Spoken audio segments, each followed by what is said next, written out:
Hola a todos, mi nombre es Griselda Vitar y en esta oportunidad vamos a ver los estudios de corte. Previamente vamos a realizar un repaso sobre las clasificaciones de los tipos de estudios en epidemiología, de manera que podamos identificar los estudios de corte en esta clasificación. La clasificación de los tipos de estudios se puede realizar según la participación o no del investigador, según la evolución del fenómeno estudiado, según el sentido en que fueron recabados los datos o según los objetivos del mismo. Si tenemos en cuenta la participación o no del investigador, los estudios epidemiológicos pueden clasificarse como de experimentación o observación. En los estudios experimentales se produce una manipulación de una exposición determinada en un grupo de individuos que se compara con otro grupo en el que no se intervino, o al que se expone a otra intervención como por ejemplo el ensayo clínico. Los estudios observacionales son aquellos en que los investigadores se limitan a medir el fenómeno y describirlo tal como se encuentra presente en la población de estudio. No existe ninguna intervención. Son ejemplos de estudios observacionales los estudios de corte, de caso control y los transversales. Sin embargo, si en la clasificación nosotros tenemos en cuenta el periodo de recogida de los datos, entonces los estudios epidemiológicos se clasifican en estudio longitudinal o transversal. El estudio longitudinal es aquel estudio en donde se toma más de 2 mediciones a lo largo del tiempo. Se corresponde con estudios en los que se realiza un seguimiento de los sujetos objeto de la investigación, a diferencia del estudio transversal en donde el atributo seleccionado de la población se mide en un punto determinado del tiempo. No existe continuidad en el eje del tiempo y es equivalente a tratar de obtener una fotografía del problema. En cambio, si se tiene en cuenta el sentido en que fueron recabados los datos, se clasifican los estudios epidemiológicos como de estudios retrospectivos, que son aquellos estudios en el cual los hechos a estudiar ya han tenido lugar al iniciar el estudio, o estudios prospectivos, son estudios en los que los hechos a estudiar no han tenido lugar aún y los sujetos son seguidos hasta obtener el resultado. Si se tiene en cuenta los objetivos de un estudio, se pueden clasificar los estudios epidemiológicos en descriptivos o analíticos. En los analíticos, el investigador pretende relacionar causalmente algún factor de riesgo o agente causal con un determinado efecto, es decir, pretende establecer una relación causal. Son ejemplos de estudios analíticos los estudios observacionales de caso control, de corte y los estudios experimentales. Al contrario de lo que ocurre en los estudios observacionales, analíticos, los caso control y corte, que reproducen el fenómeno en forma natural, en los estudios experimentales, que también son estudios analíticos, ya que pretenden establecer una relación causal, el investigador define cada una de las características de los grupos, asignando a un grupo de estudio el tratamiento o lo que se pretende estudiar y al grupo de control el placebo o su equivalente. Es decir, que el investigador establece una intervención. Los estudios de corte entonces son estudios observacionales, porque se observa, no se interviene, analíticos, porque se busca una relación causa-efecto, y longitudinales, porque se realiza un seguimiento de los sujetos incluidos y pueden ser tanto prospectivos como retrospectivos. De los estudios observacionales analíticos, los que proporcionan una mejor calidad de evidencia científica son los estudios de corte. Existe un origen histórico para su denominación. En las legiones romanas se llamaba corte a los soldados que marchaban en el campo de batalla hacia diferentes destinos, los que variaban según el grupo al que pertenecían. Esta situación es muy similar a lo que sucede en este tipo de diseño, en el que grupos de individuos avanzan hacia un desenlace cuya frecuencia puede estar determinada por uno o más factores a los que están expuestos. Una corte entonces designa a un grupo de sujetos que tienen como una característica en común, que generalmente es la exposición al factor de estudio. Esta característica común puede ser de naturaleza diversa, como una característica genética, un factor social o geográfico, un grupo de profesionales específicos, etc. Cada pregunta de investigación debe de contestarse con un diseño más apropiado. Cuando con una pregunta de investigación se busca establecer causalidad, el modelo que mejor permite establecer esta relación es el experimento clínico. Pero en ocasiones, por implicancias éticas o metodológicas, este no puede ser utilizado y debemos recurrir a los modelos observacionales. El diseño de corte es, entre los modelos observacionales, el que mejor desempeño tiene para establecer causalidad y medir riesgos. Y es el que más se asemeja al estudio experimental, con la única diferencia de que el investigador no interviene en la asignación de la exposición, pero observa pasivamente los eventos que suceden. La característica que define a los estudios de corte es que los sujetos de estudio se eligen de acuerdo con la exposición de interés. En su concepción más amplia y simple, se selecciona a un grupo expuesto y a un grupo no expuesto. Estos grupos son llamadas cohortes y ambos se siguen en el tiempo. Se realizan mediciones periódicas para comparar la ocurrencia de algún evento de interés.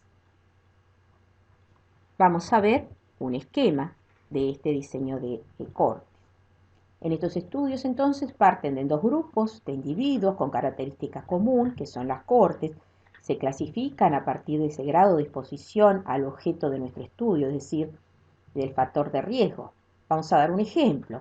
Tenemos un grupo de embarazadas que fuman y un grupo de mujeres embarazadas que no fuman, es decir, mujeres que están expuestas al cigarro y mujeres que no están expuestas al cigarro. Estas mujeres se siguen por determinado tiempo hasta que se produce el desarrollo de la enfermedad o evento de interés.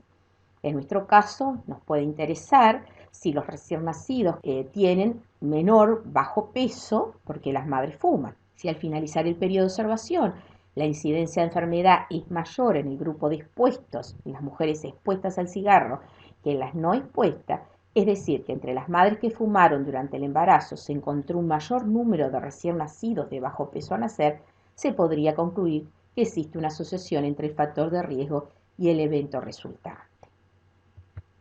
Los estudios de corte son los estudios observacionales que proporcionan la mejor información sobre la causa de la enfermedad y la medida más directa del riesgo de desarrollo de la misma. Conceptualmente son sencillos, pero en la práctica representan una tarea enorme y a menudo precisan largos periodos de seguimiento, ya que la enfermedad puede aparecer mucho tiempo después de la exposición. En situaciones de exposición aguda y brusca, la relación causa-efecto para los resultados agudos puede resultar evidente, pero los estudios de corte también se utilizan para investigar efectos crónicos o tardíos. Vamos a dar un ejemplo. Existió en la ciudad de Bombay, India, en 1984, en una fábrica de plasticida, un envenenamiento de los residentes de la vecindad de la fábrica. Un producto químico intermedio en el proceso de fabricación, el metil isocianato, se escapó de un depósito. Los vapores que se difundieron a las zonas circundantes de la vivienda mataron a más de 2.000 personas y provocaron una intoxicación de más de 200.000. Los efectos agudos pudieron estudiarse fácilmente con un diseño transversal, pero los efectos crónicos más sutiles y los efectos que se desarrollaron tras un periodo de latencia prolongado todavía se están investigando mediante estudios de cortes. De acuerdo a la forma como se recolecta la información de la exposición, los estudios de corte se dividen en prospectivos o retrospectivos, pero también en algunos casos se pueden ver estudios que se llaman mixtos, es decir, ambidireccional. Esta clasificación va a depender de la relación temporal entre el inicio del estudio y la presencia de la enfermedad. En el caso de los prospectivos, la exposición puede haber ocurrido o no, pero desde luego lo que aún no ha sucedido es la presencia de la enfermedad. Por tanto, se requiere un periodo de seguimiento en el futuro para determinar la frecuencia de la misma. Se escogen los individuos antes de que aparezca el evento de interés y se realiza su seguimiento durante un tiempo preciso hasta la aparición de dicho suceso. Dentro de las cortes, si están bien diseñadas, estos estudios son los mejores para obtener evidencia. El diseño prospectivo es el típico de los estudios de corte. Un ejemplo de este tipo de estudios de corte que ha tenido bastante repercusión lo constituye el famoso estudio de Framingham. Es una ciudad de Massachusetts, en Estados Unidos. Este estudio fue iniciado en 1949 y lleva 67 años identificando factores de riesgo principales de enfermedades cardiovasculares, demostrando que el riesgo de desarrollar enfermedades cardiovasculares está asociado con el aumento de diferentes factores de riesgo como puede ser presión arterial, incremento de colesterol sérico, el tabaquismo, la intolerancia a la glucosa, etc. En su inicio se seleccionó una muestra representativa de 5.200 personas que vivían en esta ciudad. De ellas se eligieron a 5.120 que estaban libres de enfermedad coronaria o enfermedad cardíaca cuando fueron examinadas por primera vez y por lo tanto tenían todas el riesgo de desarrollar posteriormente enfermedades cardíacas. Estas personas fueron reexaminadas cada 2 años en busca de señales de enfermedades cardíacas y actualmente el estudio va por la tercera generación y están investigando el rol de factores genéticos en enfermedades cardiovasculares, entre otras enfermedades. Podemos decir entonces que los estudios prospectivos de corte y la exposición a resultados se valoran de manera concurrente. La calidad de las mediciones pueden ser controladas por los investigadores porque es hacia futuro, por lo tanto se requiere un periodo de seguimiento en el futuro. La información se recoge directamente de los individuos mediante cuestionarios o exámenes, lo que facilita que los datos sean de mayor calidad, pero esto también lleva un costo mayor. Mientras que los estudios retrospectivos, las cortes retrospectivas, aquí los investigadores recolectan datos que ya existen, es decir, de aquellos pacientes que presentaron o no un desenlace. Dado que existe un proceso de seguimiento desde una exposición a un evento, la denominación corte también aplica a este último diseño. ¿Por qué? Porque parten de la exposición y van hacia el evento o enfermedad. La gran diferencia con los estudios de caso y los controles es que las cortes entonces a contrastar son separadas en base a la exposición a un factor y no al desenlace. Podemos decir entonces que los estudios de retrospectivos reconstruyen la experiencia de la corte en el tiempo, depende de la disponibilidad de los registros para establecer la exposición y el resultado, y la validez del estudio dependerá en gran medida de la calidad de los registros utilizados. Esto permite ser estudios que sean más rápidos y también económicos. Este tipo de estudios son muy frecuentes en epidemiología laboral, porque en este ámbito se cuentan con registros de datos, reconocimiento médico de los trabajadores y de medidas de exposiciones ambientales o individuales a los que han sido sometidos estos trabajadores. La información recogida en forma retrospectiva suele tener menor calidad porque se aprovechan registros en el pasado que han realizado personas con otros objetivos. Un ejemplo es el estudio de corte histórica que se realizó con la población activa sueca. Se registró todas las personas que estaban en población activa en el año 1970 y estaban presentes en el censo que se realizó ese año, un total cercano a los 3 millones de trabajadores suecos. Estos trabajadores fueron seguidos durante 19 años, entre 1971 a 1989, mediante un enlace con los registros nacionales de cáncer y los registros de defunciones. En el estudio inicial se presentaba la asociación entre la ocupación desempeñada en 1970 y la incidencia de 30 tipos de cáncer. De forma más específica se ha investigado la incidencia de cáncer de mama y posteriormente de otras localizaciones. Entonces, según la relación temporal entre el investigador y la selección, el seguimiento de la corte tenemos estos 3 tipos, los tipos prospectivos, retrospectivos y mixtos. En los prospectivos la exposición pudo haber ocurrido o no, pero desde luego lo que aún no ha sucedido es la presencia de la enfermedad, por lo tanto se requiere un periodo de seguimiento a futuro para determinar la frecuencia de la misma. En los retrospectivos, tanto la exposición como la enfermedad ya han sucedido cuando el estudio se inició. La posición del investigador que inicia el estudio cuando hayan sido identificados los casos de enfermedad confiere el carácter retrospectivo al estudio. Mientras que en los mixtos, es decir, ambidireccionales, estos estudios se inician como retrospectivos para el análisis de un fenómeno ya ocurrido. Y posteriormente se continúa el estudio, pero a futuro, con un seguimiento prospectivo hasta la aparición de un efecto a largo plazo. Es decir, que en la corte ambidireccional la exposición ya ha ocurrido en el pasado, pero el desenlace esperado todavía no, es a futuro. Lo importante a tener en cuenta es que estos 3 tipos de estudios, tanto prospectivos, retrospectivos o mixtos, clasifican a los sujetos dependiendo de la presencia o no de la exposición. En cuanto a los tipos de estudios de corte, teniendo en cuenta el reclutamiento de miembros de la corte, podemos encontrar cohortes fijas o cerradas, es decir, la corte fija es la que no considera la inclusión de población un estudio más allá del periodo de reclutamiento fijado por los investigadores, mientras que la cohorte dinámica considera la entrada y salida de nuevos sujetos de estudio durante la fase de seguimiento, por lo que el número de miembros puede variar a través del tiempo. Mientras que en los estudios de corte también se pueden encontrar algunas variaciones en su diseño básico, dependiendo del número de cortes involucradas y su origen. En los estudios de corte de comparaciones internas, encontramos dentro de una misma corte individuos que se obtienen tanto expuestos como no expuestos. En los estudios con dos cortes, existe una corte de expuestos y una corte de no expuestos. Una vez definida la corte de expuestos, los investigadores seleccionan e incorporan al estudio la corte no expuesta, cuyos individuos pertenecen a otro ámbito. No solo en este tipo de estudios, sino en cualquiera de ellos, a la hora de analizar la validez de la evidencia, se tiene que tener en cuenta las características de la población que forma parte del estudio. Por eso es muy importante la selección de la corte en este estudio. La adecuada selección de los participantes, el registro riguroso de los eventuales factores de posición y el control periódico y objetivo de la aparición de los eventos constituyen la clave del buen desarrollo de este tipo de estudio. Los estudios de corte se han utilizado de manera clásica para determinar la ocurrencia de un evento específico en un grupo de sujetos libres del evento de interés. La característica que define a los estudios de corte es que los sujetos de estudio se eligen de acuerdo con la exposición de interés. Entonces tenemos un grupo de expuestos que está compuesto por los sujetos que están sometidos a la exposición de interés y es imprescindible el tener una correcta definición de cuáles son los criterios de inclusión o de exclusión en el grupo.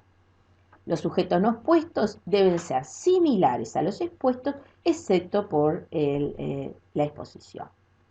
Un aspecto a evaluar es la similitud de los grupos contrastados. Ello se logra mediante una tabla de características de los individuos estudiados que debería reportarse en todo estudio de esta naturaleza. En caso de existir desbalances, ciertas técnicas estadísticas de análisis multivariado, como son las regresiones, permiten ajustar los análisis a las diferencias de los grupos. Los sujetos deben de tener siempre la misma posibilidad de desarrollar el resultado. Es decir, si tenemos una corte que está estudiando cáncer de próstata, esta corte tiene que estar incluida por hombres y no pueden haber mujeres porque no tienen posibilidad de desarrollar este tipo de cáncer. Deben de tener además entonces el mismo riesgo de desarrollar el daño y también la misma posibilidad potencial de diagnosticar el resultado que se desea estudiar. Ambos grupos deben de permitir calcular la incidencia del resultado y relacionarlos. Es esencial entonces que esté bien definida lo que es la exposición, las características que se denomina exposición y también que se defina el caso o la enfermedad que se va a investigar. Que esté bien definidos los síntomas, los signos, las demás características que indican que una persona sufre determinada enfermedad. Cuando no se parte de definiciones claras de enfermedad o de exposición, es probable que resulte sumamente difícil interpretar los datos obtenidos en el estudio epidemiológico. Entonces, a tener en cuenta en esta selección de corte es que ambas cortes deben estar libres de enfermedad, ambos grupos deben ser igualmente susceptibles a la enfermedad, ambos grupos deben ser comparables y tiene que haber criterios diagnósticos y de elegibilidad para la enfermedad que deben de estar definidos de antemano. En cuanto a la selección de los sujetos, los individuos pueden corresponder a una población general, tal como fue el estudio de Framingham, que aportó información clave sobre factores de riesgo cardiovascular, o de grupos sociales específicos, como fue el estudio prospectivo realizado por los epidemiólogos Dolly Hill sobre hábitos de fumar de los médicos, un estudio de corte que incluyó 40.633 médicos ingleses y que estableció la asociación entre el tabaquismo y el cáncer de pulmón y también el tabaquismo con enfermedades cardiovasculares.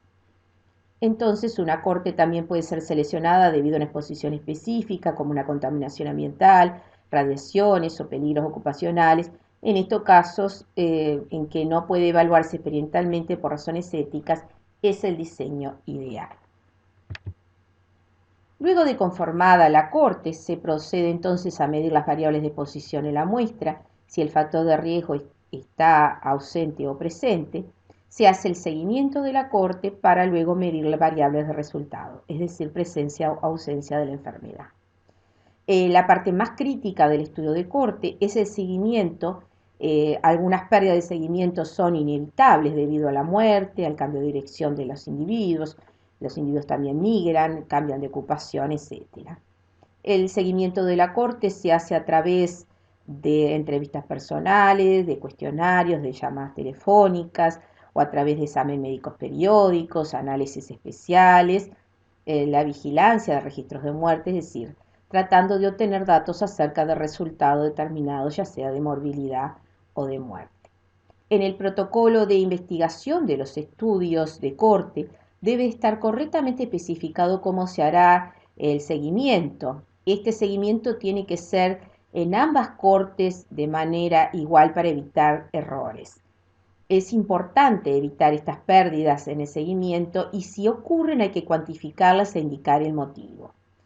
Entonces, el seguimiento de las cortes se puede producir a través del abandono del estudio de los individuos o que suceda la muerte por alguna causa o evento de interés, o en el caso de pérdidas llamadas administrativas que están originadas por la terminación temprana del estudio por razones ajenas a las que se plantearon originalmente los investigadores. Ejemplo, que se agote la fuente de financiamiento. Pero sí cuantificar las causas que producen estas pérdidas en el seguimiento es importante para evaluar la validez del estudio. Vamos a ver ahora qué ventajas y desventajas tienen estos estudios. Las ventajas de los estudios de corte es que permiten establecer causalidad, aunque la certeza absoluta de causalidad solo puede ser proporcionada por el diseño experimental. El estudio de corte es el que entre los diseños observacionales provee la mejor información.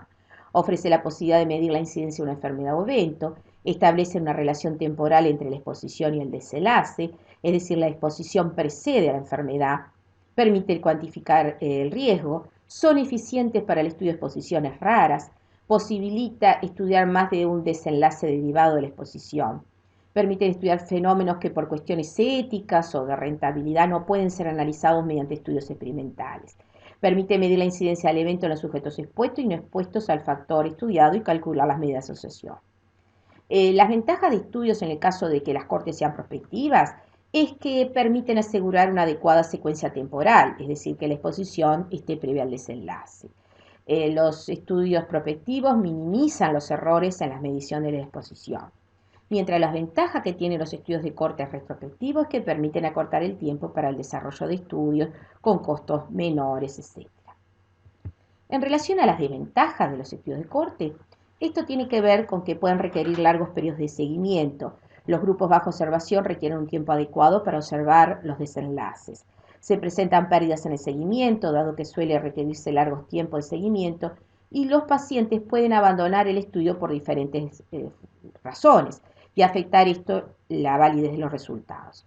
También los estudios de corte son costosos. Si la enfermedad es rara, tanto en el grupo expuesto como en el no expuesto, puede resultar también difícil conseguir un grupo de estudio con tamaño suficiente. En cuanto a la desventaja propia de los estudios de corte prospectivos, es que estos estudios no son eficientes para estudiar eventos que precisan un largo periodo de latencia para manifestarse, dado que serían muy costosos, precisarían de un seguimiento muy largo, facilitaría el número de pérdidas. Y las desventajas de estudios de corte retrospectivos es que facilitan la aparición de sesgos debido a la dificultad de recogida y la calidad de la información, dado que la información ya está recogida y puede que los factores de confusión no se hayan tenido en cuenta. Pasaremos a ver qué son los sesgos. En epidemiología se habla de error o sesgo sistemático cuando existe una tendencia a obtener resultados que difieren de forma sistemática de los verdaderos valores. En los estudios de corte se pueden presentar diferentes tipos de estos errores. Pueden ser sesgo de selección, sesgo de información, sesgo de pérdida de seguimiento y sesgo de confusión. Los sesgos de selección se producen cuando existe una diferencia sistemática entre las características de la población seleccionada para un estudio y las características de la población no seleccionada. Un sesgo de selección evidente es el que produce cuando los participantes se seleccionan a sí mismos para el estudio, ya sea porque están preocupados por la exposición o porque tienen un interés especial. Por ejemplo, es sabido que las personas que responden a una invitación para participar en un estudio sobre efectos de fumar son bien diferentes a las personas que responden que las que no responden. En relación al sesgo de información, Este sesgo puede ocurrir ya sea durante el reclutamiento de los sujetos o en el seguimiento por una mala clasificación entre los expuestos y los no expuestos. Es decir, que el sesgo de información distorsiona el efecto medido debido al procedimiento usado para obtener la información y clasificar a los sujetos, es decir, expuestos o no expuestos. Los resultados obtenidos se pueden explicar entonces cómo se clasificaron estos sujetos. En cuanto al sesgo de pérdida de seguimiento, ya vimos la importancia que tiene el seguimiento en los estudios de corte. Es importante que este seguimiento se realice con el mayor número posible. Estos pueden perderse por diferentes factores, como hemos visto, el abandono, por muerte, por poca adherencia, dificultades, etc. Estas pérdidas entonces introducen errores, introducen sesgos, cuando las personas que se pierden difieren de aquellas que quedan con respecto a la exposición y al desenlace. Además, si no se siguen los pacientes un tiempo adecuado hasta la aparición del desenlace, la asociación puede estar subestimada. Deben considerarse entonces las causas de los abandonos y valorar si han podido influir en los resultados. En cuanto al sesgo de confusión, este sesgo se presenta cuando una variable externa enmascara una verdadera asociación, es decir, una asociación aparente entre una exposición y una enfermedad es debida por otra variable que se encuentra relacionada con la exposición y es factor de riesgo para la enfermedad. Por ejemplo, si se están estudiando la asociación del consumo de cocaína y la depresión, es muy probable que el consumo de alcohol sea un factor de confusión, por cuanto está vinculado con el consumo de cocaína, y a la vez el alcohol es un factor de riesgo para la depresión. Pasaremos ahora a ver el análisis estadístico. En el análisis de los datos de un estudio de cohorte, consiste en calcular la incidencia de la variable resultado. Habitualmente esta variable puede ser enfermedad o muerte. Y compararla entre los sujetos expuestos y los sujetos no expuestos al potencial factor de riesgo.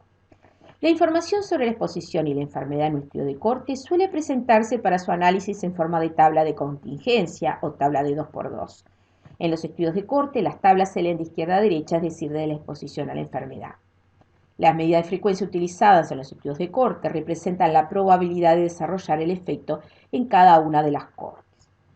Una vez establecida la homogeneidad entre los grupos que se van a comparar, es decir, saber que son similares a excepto del factor de exposición bajo estudio, los resultados obtenidos pueden ser resumidos en esta tabla de 2×2 que vamos a ver siguientemente.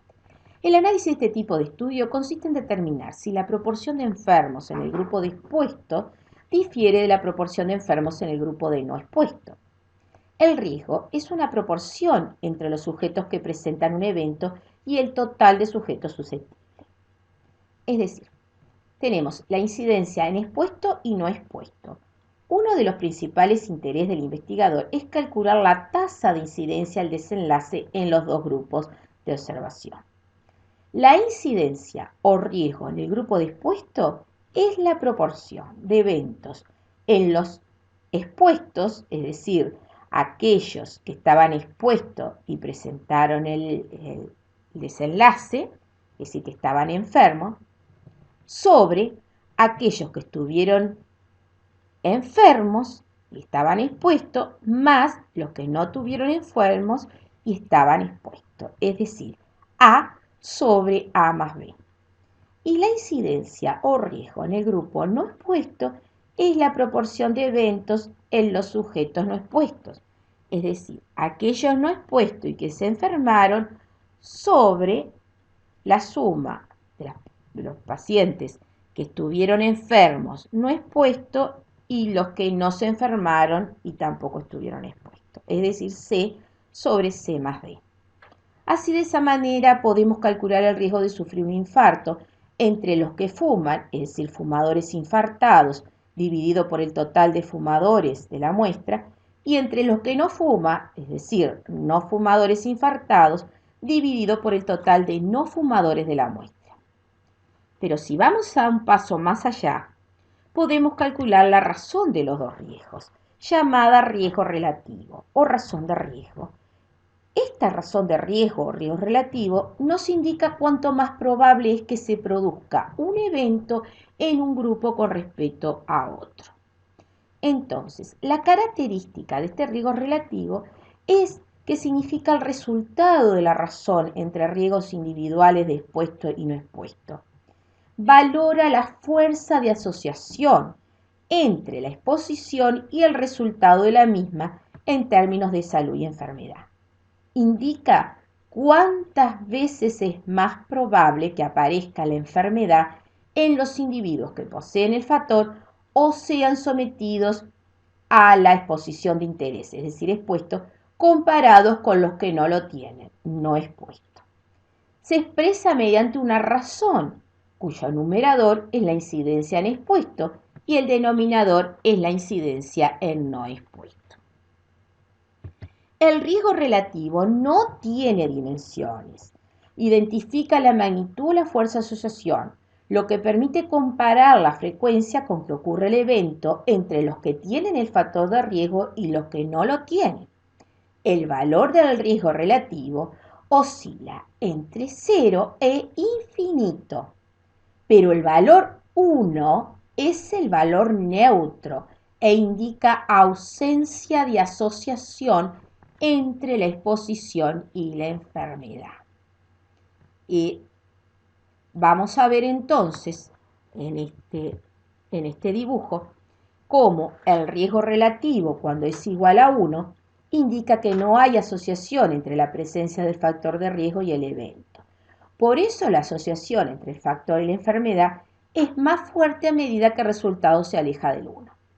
Si el riesgo relativo es mayor a 1, indica que existe asociación positiva. Es decir, que la presencia del factor de riesgo se asocia a una mayor frecuencia al suceder el evento. Mientras que el riesgo relativo menor a 1 indica que existe una asociación negativa, es decir, que no existe factor de riesgo, que lo que existe sí es un factor protector. Podemos decir entonces que en los estudios en los que se espera que los expuestos presenten menos eventos, el riesgo relativo será menor que 1 y se estará buscando un factor de protección. Si el riesgo relativo fuese mayor a 1 y su intervalo de confianza no incluye el 1, se está ante la presencia de un factor de riesgo. Ahora vamos a ver qué significa lo del intervalo de confianza. El intervalo de confianza es una prueba de significación estadística que se define como el intervalo de valores en el cual está incluido el riesgo relativo en el 95% de los casos. Es decir, si se repite un número elevado de veces el estudio en una población con las mismas características y tamaños, en un 95% de los casos el riesgo relativo estará comprendido dentro del intervalo. El intervalo de confianza entonces es un rango de valores en el cual debe de estar contenido el verdadero valor del riesgo relativo. Describe este intervalo la variabilidad entre la medida obtenida en un estudio y la medida real de la población, es decir, el valor real. Corresponde a un rango de valores cuya distribución es normal y en el cual se encuentra con alta probabilidad el valor real de una determinada variable. Esta alta probabilidad se ha establecido por consenso un 95%. Así que un intervalo de confianza 95% nos está indicando que dentro del rango dado se encuentra el valor real de un parámetro con 95% de certeza. Para analizar si existe o no diferencia estadística significativa, entonces debemos observar el intervalo de confianza y sus extremos, independientemente si el estimador puntual muestra beneficios o daños. Debemos verificar si alguno de los extremos pasa por la línea del no efecto, es decir, si pasa por el 1. Si es así, decimos entonces que no existe diferencia estadísticamente significativa. Aquí en este ejemplo, en el gráfico que presentamos, están representados los intervalos de confianza de dos estudios. En ambos los intervalos son muy similares, pero en el caso del estudio A es estadísticamente significativo, ya que no pasa el intervalo por el 1, mientras que en el estudio B no lo es porque el rango incluye el 1, el intervalo de confianza incluye el 1. Entonces, si el intervalo de confianza de 95% no incluye valor 1, se concluye que el riesgo es estadísticamente significativo. También en el intervalo de confianza tenemos que ver cuánto preciso es. Cuanto más estrecho estén los límites del intervalo de confianza, decimos que el intervalo de confianza es más preciso.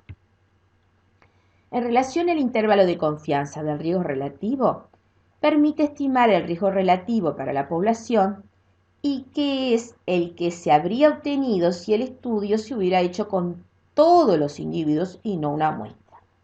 No solo entonces se tiene que expresar el valor de riesgo relativo, fijarse que no pase por el 1, es decir, que sea diferente a 1, sino en qué intervalo se encuentra.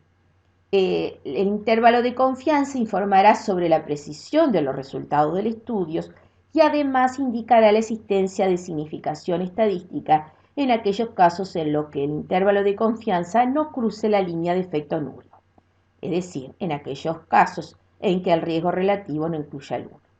Para analizar si existe o no diferencia estadística significativa, debemos observar los extremos de intervalo de confianza, independientemente si el estimador puntual, que es el riesgo relativo, muestra beneficios o daño. Debemos verificar si alguno de los extremos del intervalo de confianza pasa sobre la línea del no efecto. Vamos a ver un ejemplo.